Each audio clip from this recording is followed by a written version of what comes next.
Okay, so it's a hard act to follow. I love working with artists. I can't claim I'm an artist, even though I like doing creative and arts-based stuff. But yeah, so we're coming back to slightly more boring, straightforward academic presentations here. But this is a piece of research in terms of trying to connect design thinking and STEAM, because a lot of people seem to come from design thinking, or it's sort of part of it, but we don't know quite how and why and what. So we've had a bit of very small project, which is ongoing still. We have so far only initial findings, and some in the room were kind enough to participate. So you can see some of the initial thinking and drawing things, pulling things together. So it's a collaboration. I'm based in the Faculty of Computing, Engineering and Built Environment.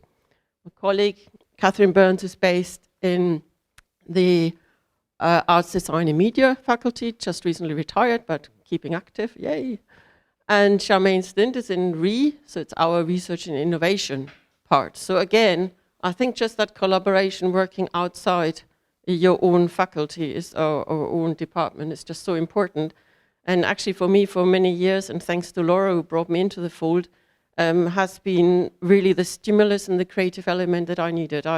However much I like teaching planners and built environment students, I think some of my creative strain would have absolutely withered, and I would have become miserable, because I like this really transdisciplinary collaborations. So I'll take you quickly through two projects that sort of shaped and followed a lot change in practice, but also trying to make sense of, therefore, what kind of tensions, challenges, but maybe also advantages and opportunities exist when we think about design thinking and STEAM together. So the initial project was a design thinking project, and that ran for 3 years. It's finished in 2020, and that brought quite a lot of different academics from across PCU together. And that's also how I first met Kathryn. And we attended a workshop in Dresden that was geared towards academics, teaching them to do design thinking practice processes. You experience it over a year, so it was a 5-day workshop. And then you take it home and you try and basically multiply and train others. But we found, come on, get people together for 5 days in your institution to train them. Forget it. You're just not getting that. So what we tried to do is actually compress some of the learning that we did, and we tried to design a half-day training, actually, to streamline some of those processes, but try and help people experience and apply it in their teaching or in research with a half-day workshop. That was quite challenging, and we weren't sure whether it would work. Ideally, it's a day, but it can be compressed to about 4 hours. But we found actually we had similarly positive outputs and very constructive learning, even in a compressed framework. So that was quite interesting, made us really think. And the multipliers, they were not just for academics, but it was also run for managers, and it was also run with students. So it's quite nice, because quite often also managers are forgotten. It's only certain populations in higher education that are targeted. So obviously this DT Uni was geared towards higher education, so design thinking in higher education. We found that it brought up quite a few interesting aspects also. So some had done design thinking for years and had a very specific mindset of what design thinking was and what process to follow. Others hadn't really done design thinking, at least not knowledgeably, but sort of found the process very interesting. And I think it definitely brought you away from linear sort of perfectionism and all these sort of things that can sort of almost be a hindrance, and make you a lot more sort of fast, engaged, open, creative, and that was a very good experience. But what we also found is that it was, with the group, it was usually literally put together also on an interdisciplinary basis, that the thinking in some groups initially, they sort of bonded, other groups that didn't bond at all. And what we found then is sometimes actually the group that had almost fell out with each other in the end, on the last day, especially the prototyping day, so when you actually did things together, they magically came together. So they really had quite a lot of tensions over about 3.5 days. But on day 4 in the afternoon, something just sort of clicked. They put aside their nickels and didn't, they didn't talk about each other quite so much, and just really worked well together. So in that sense, I came across design thinking in a really, really positive way, and I found it an incredibly challenging and incredibly enriching way of working. I hadn't come across it. The only way I was familiar with it is, of course, because my daughter, she studied arts as A-level, and I realized, she had to do it all the time. And there's certain processes. So to them, it's second nature, but to somebody studying social or natural sciences, well, you just don't necessarily come across it. I come across systems thinking, but not design thinking. And there's a difference between design thinking and designerly thinking. And that was also very much raised by Kathryn and others who were trained in the art space and design. And designerly thinking very much has to do with the mindset, whereas design thinking is quite often more closely related to a process, a way of doing things. But we found both are really important. So you can't really separate them. Something isn't quite working if you just focus on one rather than the other.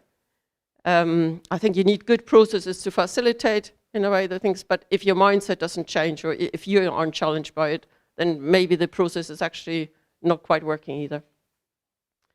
So these are just some of the photos, largely from the management side. So you see actually Kathryn Burns in the photo, which is nice. So she's in the middle there. Run actually in the old Steam House place, so not quite this lovely big one, but the old one. And the other one is the Dresden workshop. So that's where I learned, and I think my group is at the back on the right. And yeah, I mean, it was just absolutely fantastic experience. And it was lovely actually to have the 5 days to immerse ourselves into that. But sort of we came away from it, project finishes, of course, and you think, that shouldn't be it. No, we need something else. And actually, at the end of that project, towards the end, came the ideas for the next project, the STEAM Innovation one, another Erasmus Plus funded project. And we had kind help across STEAM House people to put it together. And for those who attended Tuesday, they heard a little bit about it already. So it was to bring various European countries again together.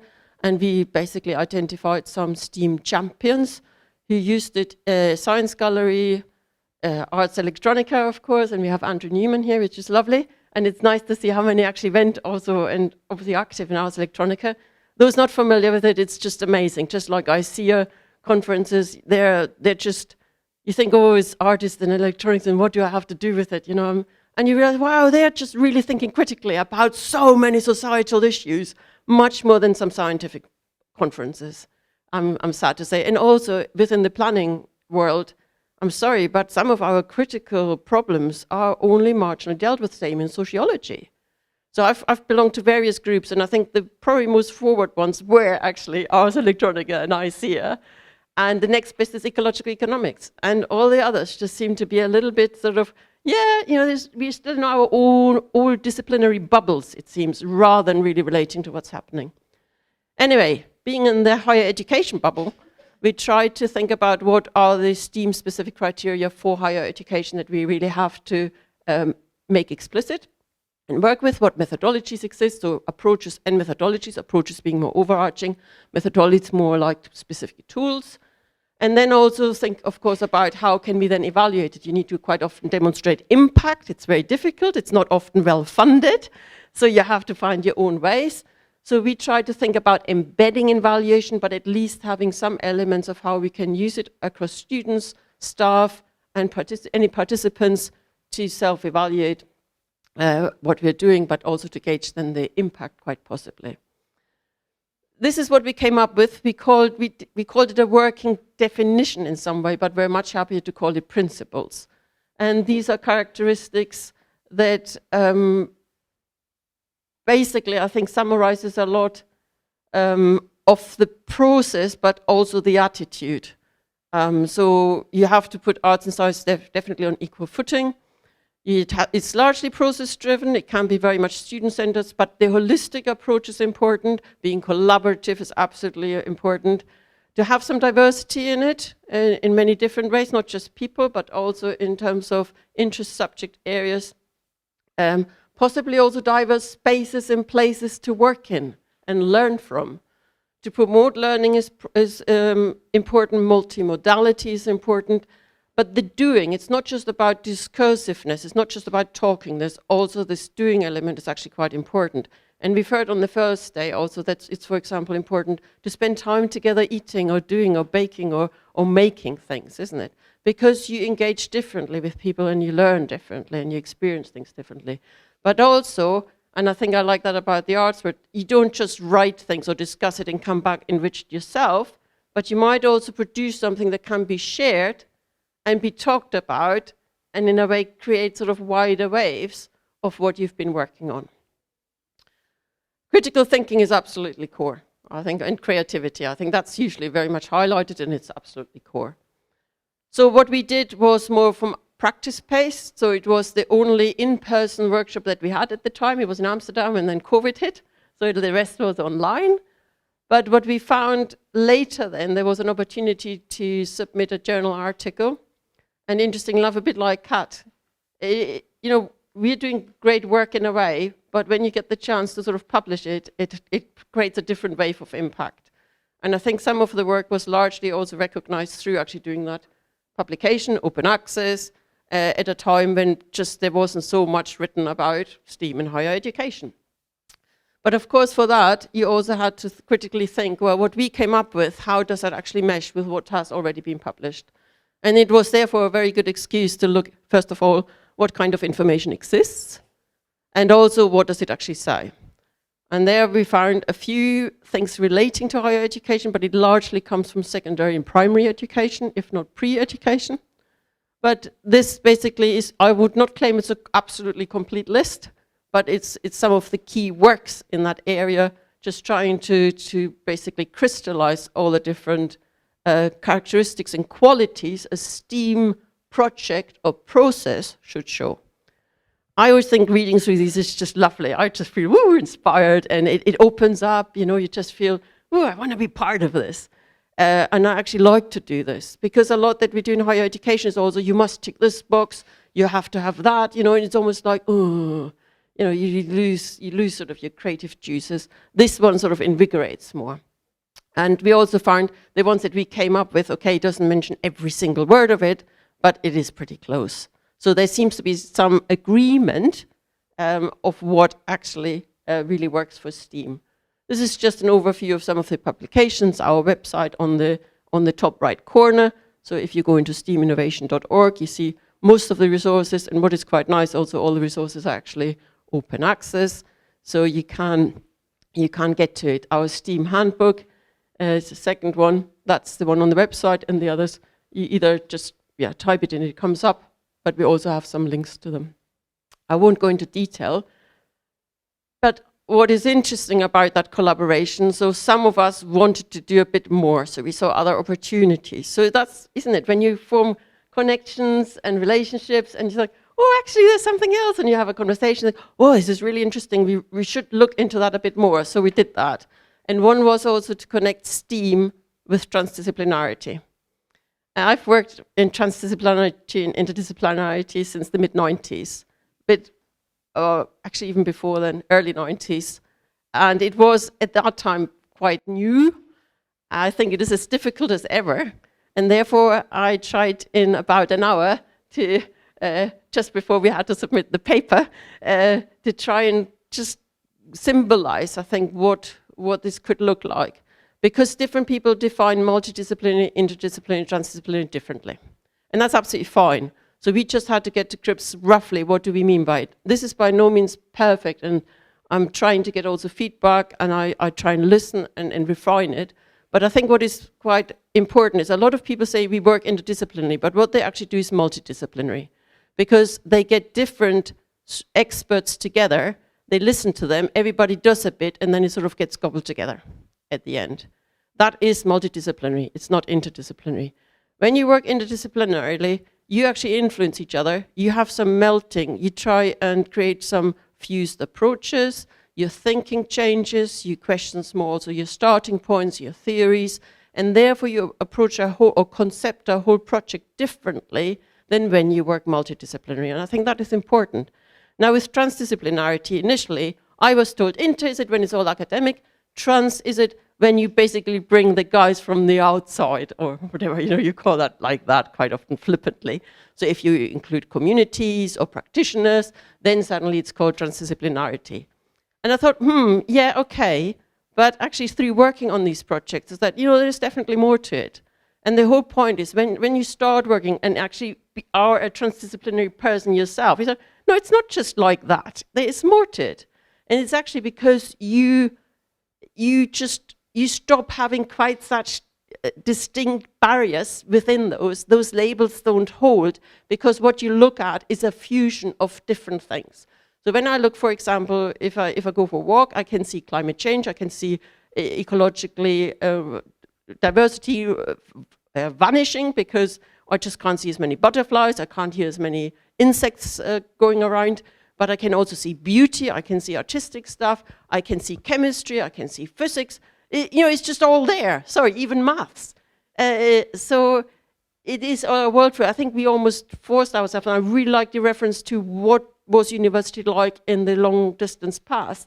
They weren't those, they studied physics, religion and all sorts of other things all together. And that was normal in philosophy, very often with philosophy and classical stuff. So we've introduced those barriers, and stupidly enough, some governments now are cutting some of these things. Who gets to study philosophy very much any longer, or do arts? Arts is seen as primary school, bit of secondary school, woof, let's chop it. Yay, great, isn't it? Art and design, woof, off the agenda. Anyway, we're shooting ourselves in the foot. So let's bring it back, keep it up. We decided on Tuesday, higher education, we're going to rebel. Anyway, so that was sort of the birth of the DT STEAM Nexus. And let's just see what comes up. Very initial findings, learning from lovely colleagues, a small sample, so bear with us. We'll still keep going at it, but it's a small study done in addition to everything else. So we had 3 design thinking novices, and we're using here Dorst's classification, 4 advanced beginners or competent design thinkers, and 2 design thinking experts, okay? And then basically we organized a focus group online, and we just asked questions and tried to analyze it. And what came out of it is we wanted to find out whether a design thinking approach can actively support developing STEAM in higher education. And as you've heard, BCU wants to really adopt a STEAM approach for its learners and across the university. And therefore, we want to discuss ideas, experiences, and potential challenges in actually using DT design thinking to facilitate STEAM projects. And what came up there was that for a start, we had quite a bit of variety in what design thinking and STEAM actually meant to different people. And that's not surprisingly, because quite often we work in our bubbles, we have our specific histories and experiences, and that shapes us. There's absolutely no question. And also, we felt that STEAM, we wanted to promote STEAM because we wanted to broaden horizons. And students were mentioned a lot, but I would very strongly argue just as much the lecturers and everybody else. So it's definitely not limited to students. And then also we found sometimes we sort of characterize between different disciplines, but that's maybe also sometimes unhelpful, because we can have as much variety within disciplines, those open-minded, those open, those very flexible, transdisciplinary, creative, and not. And even within the arts, we can actually find that sometimes it is actually, for some people, it's very hard to really open up and be radically open. It is not that easy for everybody. So that was one clarification that came out. And then, to be honest, quite a few questions came up. We found definitely more new questions than answers. Is DT, which is a funny one, or should we even think about it, is DT part of STEAM, or STEAM a subset of design thinking? Well, if anybody has an answer, strong views, be interested to hear. Do design thinking tools take too long? So that's also an interesting one. And that was just an example of 5 days versus 4 hours. Most take longer than 4 hours, definitely. And is design an omnidiscipline that equals kind of STEAM? And that's also an interesting one. And there's also a debate in my faculty, which I think I'm allowed to share, but sometimes the view is, especially because faculties have to establish themselves, they have to show how they're doing well, and sometimes we think we have enough within our own remit to do it. And I always say, no, we don't.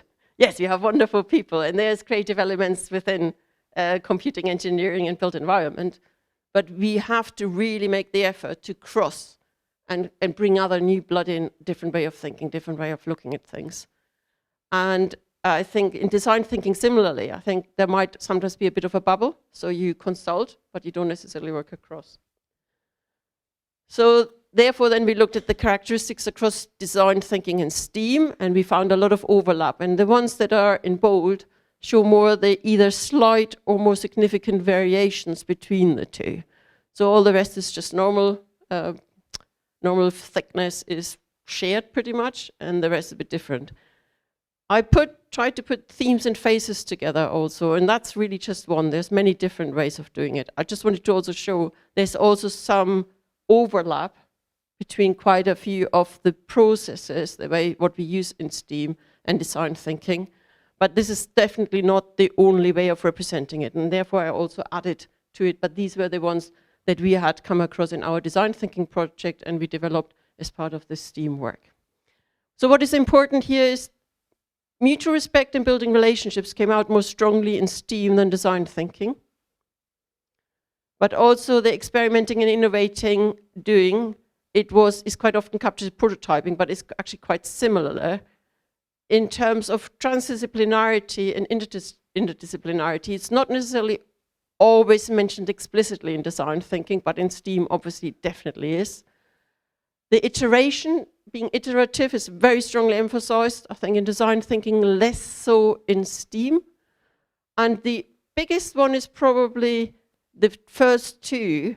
The design thinking very much is user-centric, where STEAM is largely advocated as very much societal perspective. And therefore then we also started fiddling with the way we use user profile to encourage people to think more about societal aspects than just one user. And that's sort of how we started flipping thing and working on that fusion. The other one is problem solving, and I think some of STEAM would also go towards problem solving, but it's actually more problem-centered or driven, which is different. And I think design thinking is mentally to an output something prototype, where STEAM can but may not also lead to that. So that's knowledge so far. Then we came across a publication, which the Design Council's Beyond Net Zero Systemic Design Approach in London, published in 2021, and we thought, hey, ooh, they don't say it, but this looks very much like a design thinking and STEAM fusion. So it does exist, it is possible, okay? But this is also very typical. A lot of people do not use the acronym STEAM or find themselves under the lens, but they do something very, very similar, very close.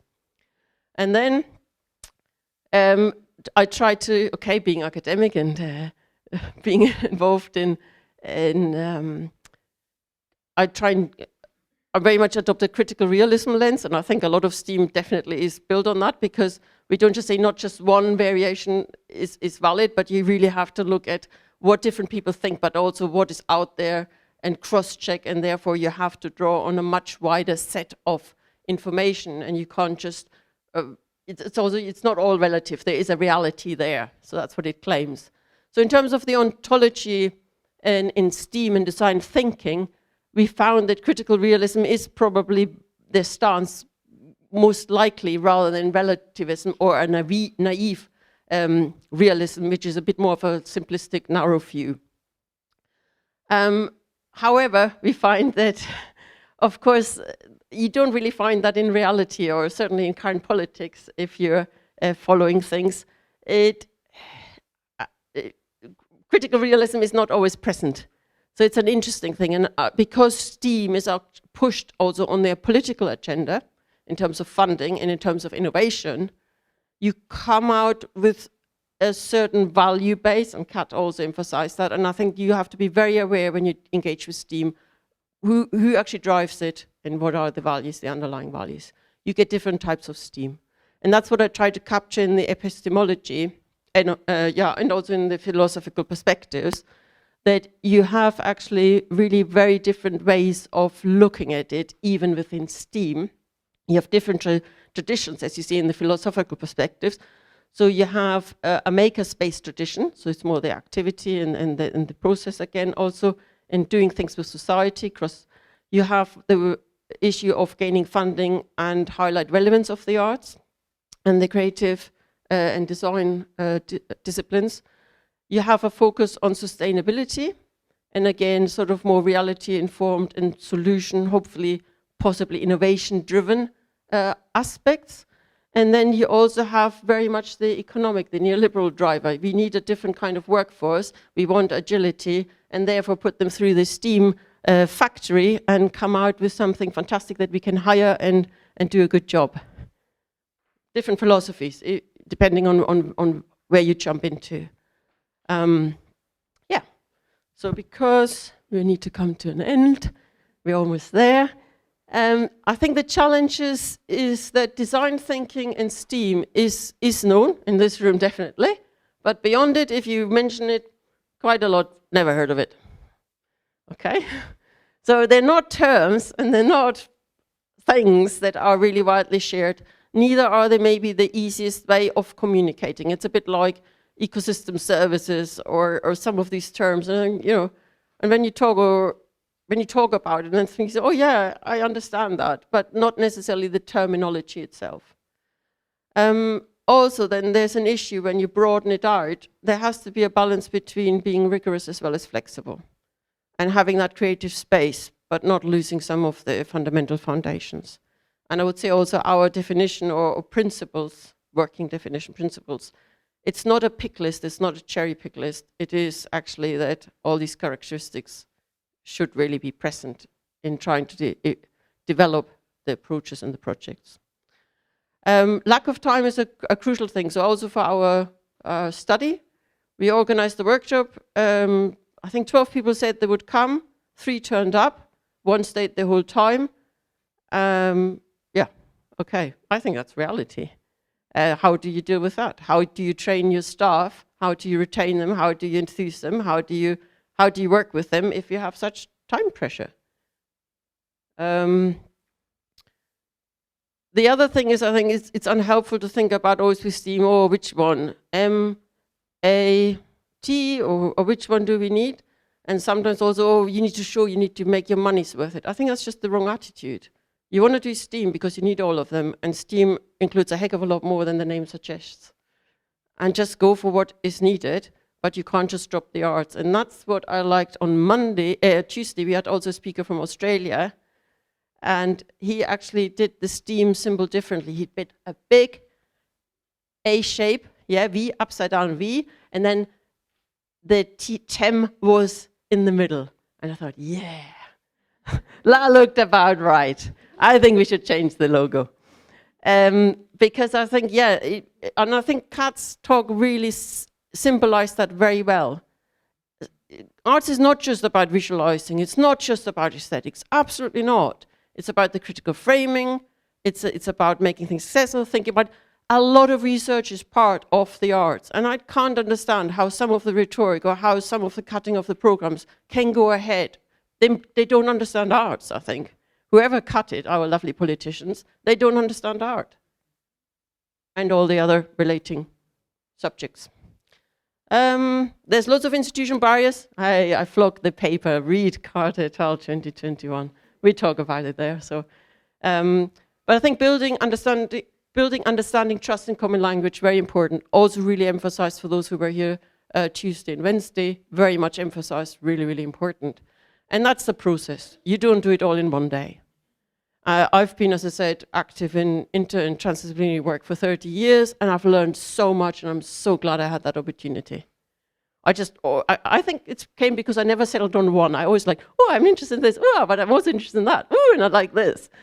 And at first, to be honest, in terms of my career, I don't think it did me an awful lot of good. It made me feel mostly out of my comfort zone with the projects I worked in. But over the time, and especially the last 5, 10 years, I just find, woo, it's coming together. Lovely. Because it just gives you a different perspective, and you constantly grow, but you also understand, actually, you can see some of the real serious issues much faster, much better, ahead of your time. Bit frustrating, but also very rewarding. There are specific challenges also.